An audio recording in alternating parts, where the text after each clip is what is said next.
Next ಮುಖಂಡರು ಒಂದು ಆರೋಪ ಮಾಡಿದ್ದಾರೆ ಸರ್, ಯಾರು ದುಡ್ಡು ಇದ್ದವರಿಗೆ ಮಾತ್ರ ಮನೆಯನ್ನ ಹಾಕ್ತಾರೆ ಅಂತ. ಡಾಕ್ಟರ್ ರವೀಂದ್ರ ಅವರು ನನಗೆ ಭಾಳ ಬೇಕಾದ ಸ್ನೇಹಿತರೆ. ನನಗೆ ಅವರು ಟಿಕೆಟ್ ವಿಚಾರದಲ್ಲಿ ನನ್ನ ಇದಕ್ಕಿಲ್ಲ, ವ್ಯಾಪ್ತಿ ಇಲ್ಲ. ಟಿಕೆಟ್ ಕೊಡೋರು KPCC ಅಧ್ಯಕ್ಷರು, ಮುಖ್ಯಮಂತ್ರಿಗಳು, AICC ಅಧ್ಯಕ್ಷರು, ರಾಹುಲ್ ಗಾಂಧಿಯವರು, ಸುರ್ಜೇವಾಲಾ, ವೇಣುಗೋಪಾಲು. ನಾವು ಅವ್ರ ಹೆಸರನ್ನ ನಿಮ್ಮ ಟಿ ವಿಲೇ 10 ಸಲ ಹೇಳಿದ್ದೆ. ಜ್ಞಾಪಕ ಇದ್ದದಾ? ಡಾಕ್ಟರ್ ರವಿನೂ ಒಬ್ಬರು ಆಸ್ಪರೆಂಟ್ ಇದ್ದಾರೆ ಅಂತ.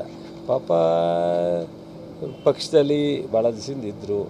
ಅವರು ಜನರಲ್ ಸೆಕ್ರೆಟರಿ ರಾಜೀನಾಮೆ ಕೊಟ್ಟವ್ರೆ ಅಂತಾರೆ. ಅದು ಅವರು ಬಿಟ್ಟಿದ್ದು. ಕೊಟ್ಟಿರೋದು ಅಧ್ಯಕ್ಷರು ಅಕ್ಸೆಪ್ಟ್ ಮಾಡೋದು ಅಥವಾ ನನಗೆ ಗೊತ್ತಿಲ್ಲ ಆ ವಿಚಾರ. ಬಟ್ ನನಗೆ ಒಬ್ಬ ಆತ್ಮೀಯರು, ಅವ್ರಿಗೆ ಅವ್ರ ತಮ್ಮಂದೊಂದು ವರ್ಗಾವಣೆ ಕೇಳಿದ್ರು ನನಗೆ. ನನ್ನ ರಾಜಕೀಯದಲ್ಲಿ ಬೇರೆ ಏನಾಗುತ್ತೋ ಬಿಡುತ್ತೋ ಇದೊಂದು ವರ್ಗಾವಣೆನಾರ ಅಂತ 2 ದಿವಸಕ್ಕೆ ಮಾಡಿಸಿ ವಾಟ್ಸಪ್ಪು ಮಾಡಿದ್ದೀವಿ ಅವ್ರಿಗೆ, ಅವ್ರ ತಮ್ಮಂದು ಹಾರ್ಟಿಕಲ್ಚರ್ ಡಿಪಾರ್ಟ್ಮೆಂಟಿಂದ. ಸೊ ನನಗೆ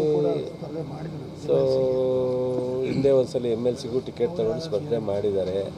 ಸೊ ಅದರಿಂದ ಈಗ ಕೆಲವರು ಡಿಸ್ಟರ್ಬ್ ಆಗೋ ಅಥವಾ ಬೇಜಾರಾಗೋ ಮಾತಾಡೋದವ್ರಿಗೆಲ್ಲ ಪಾಪ ನಾವು ರಿಯಾಕ್ಟ್ ಮಾಡೋದು ಸೂಕ್ತ ಅಲ್ಲ. ಶ್ರೀನಿವಾಸ್ ರಾಜು ಮುರ್ರಾ ಎಮ್ಮೆ ಸಾಕಿ 1 ಎಮ್ಮೆಯಿಂದ 3.5 ಲಕ್ಷ ಗಳಿಸ್ತಿದ್ದಾರೆ.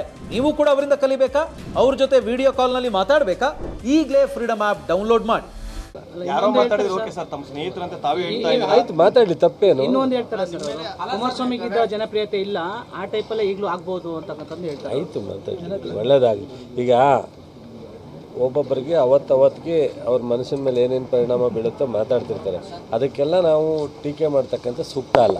ನಾನು ಒಬ್ಬ ಸ್ನೇಹಿತ, ಅವರಿಗೆ ಅವ್ರ ಇಚ್ಛೆ, ಅವ್ರ ಪಾರ್ಟಿಲಿ ಅಧಿಕಾರದಲ್ಲಿ ಮುಂದುವರಿಯೋದು, ರಾಜೀನಾಮೆ ಕೊಡೋದು, ಸಕ್ರಿಯ ರಾಜಕಾರಣದಲ್ಲಿರೋದು ಅದು ವೈಯಕ್ತಿಕ ವಿಚಾರ ಅವ್ರದ್ದು. ಅದು ಏನಾದ್ರು ಇದ್ದರೆ ಪಕ್ಷ KPCC ಇದೆ ಗಮನಿಸ್ತದೆ. ನೋಡೋಣ, ಅದು ಅವಶ್ಯಕತೆ ಬಿದ್ದರೆ ಮಾತಾಡಿ. ಖಾಲಿ ಇಲ್ವಲ್ರಿ?